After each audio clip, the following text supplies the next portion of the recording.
What's up guys, my name's Stu, and today we're going to talk about the announcement for the new Legendary TOS Federation Captain's bundle.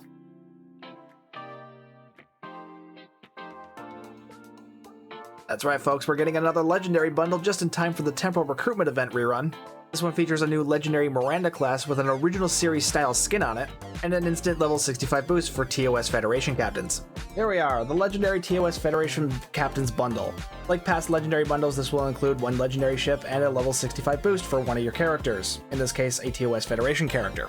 This bundle will be hitting the C-Store on September 8th, just in time for the updated Temporal Recruitment event and Star Trek Day. Its normal price will be 12,000 Zen, but it'll be on sale for 50% off until September 20th, so you'll be able to pick it out for 6,000 Zen instead until then. We'll start with the Legendary Miranda stats. Decent hull and shield modifier, which is to be expected for a cruiser. It has a 5-3 weapons layout, which is always preferable to 4-4. 4 device slots, again, pretty standard for a cruiser, and that's going to increase to 5 if you apply an experimental upgrade token to this thing.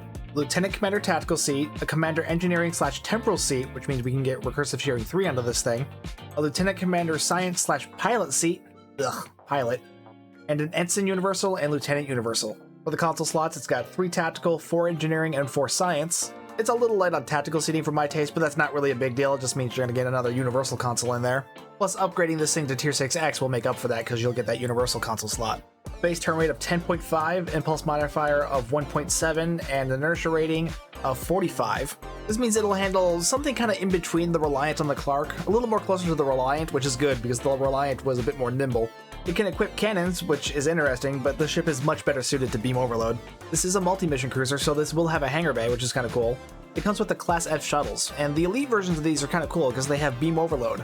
I don't normally use them because they also have a torpedo, but they have some decent power behind them. Since this is a Legendary ship, this will come with the consoles from both the Clark and the Reliant. The Reliant's potential energy entangler really isn't anything special, but the Genesis seed from the Clark, that's a fun console. It fires a Genesis torpedo, which then grows into a planet and then explodes, causing a lot of damage.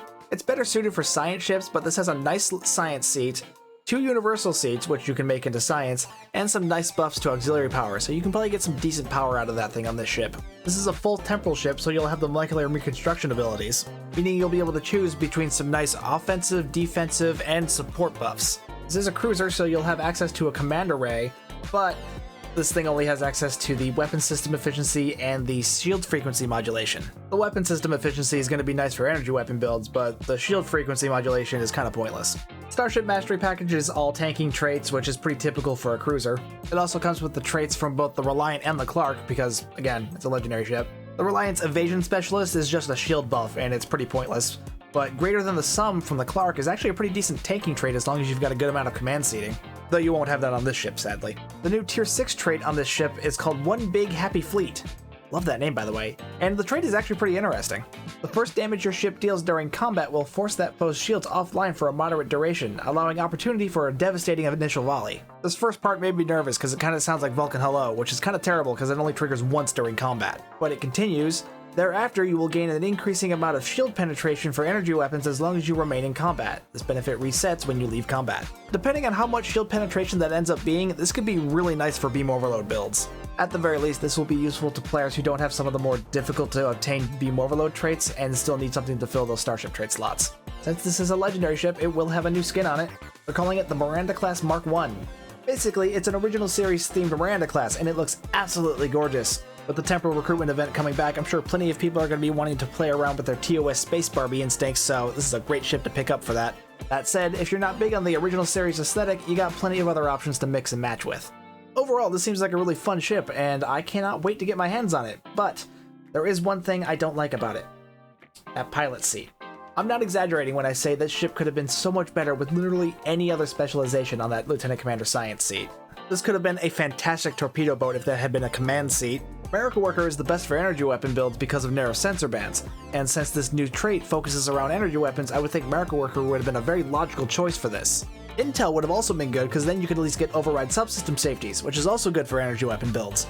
Pilot seating does next to nothing to benefit any of these builds, and if Cryptic is going to continue to insist on putting pilot seating on ships, the whole specialization needs a serious revamp. That's my opinion, at least. Anyway, let's move on. And now the second item in this bundle, the level 65 boost for TOS era captains. I'm not going to go into too much detail about this one because, I mean, we've already had 3 released into the game. I'm sure a lot of you already know how this works. It instantly boosts your character up to level 65 and gives you a bunch of other things that can be useful on a new character. Now, you don't have to use this on a new character. In fact, you can use this on a character that's already at level 65. It just has to be a TOS Federation character. And before someone asks, no, Discovery era characters do not count. They have their own level up token from a different bundle. Now, you might not want to use the level up token right away. TOS characters start in a separate instance of sector space that's meant to represent the 23rd century. Applying the token early on gives you access to all the story content right away, which can accidentally pull you into the 2409 sector space earlier than intended. This isn't something that will ruin your progress, you'll still be able to access those early missions just fine, but it is very immersion breaking, so if that's something you care about, maybe wait to apply the token until after you've reached 2409 naturally.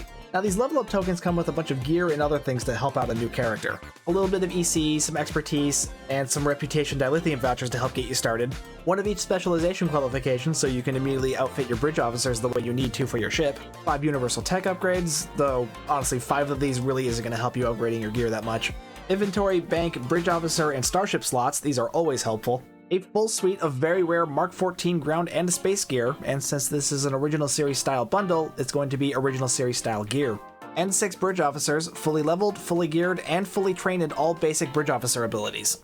My biggest problem with these level up boosts is these last 2 items. The purple gear is kinda nice, maybe at the very beginning, but if you're wanting to put serious time and effort into this character, you're gonna want to replace all of that with lockbox or reputation gear as soon as possible. So really, none of it is really that valuable. Same story with the bridge officers. They may be purple, but unless they have good traits on them, you're gonna want to replace them as quickly as possible. So unless they all have superior Romulan operative, which they definitely won't, I don't give a crap about them. Like I said, I can see how these level up boosts could be useful to someone starting a new character totally fresh, but for how expensive these bundles are, it'd be nice if they threw something in that's a little more unique, something I might actually use in the long term. I hope you guys found my review of this announcement helpful in deciding on whether or not you wanted to purchase this bundle for yourself. I know I'm gonna buy it, so you'll probably see some build videos of me screwing around with the ship sooner or later. Please be sure to like, comment, subscribe, hit the bell for notifications, it really does help the channel, I do appreciate it. My name's Stu, and I will see you guys next time.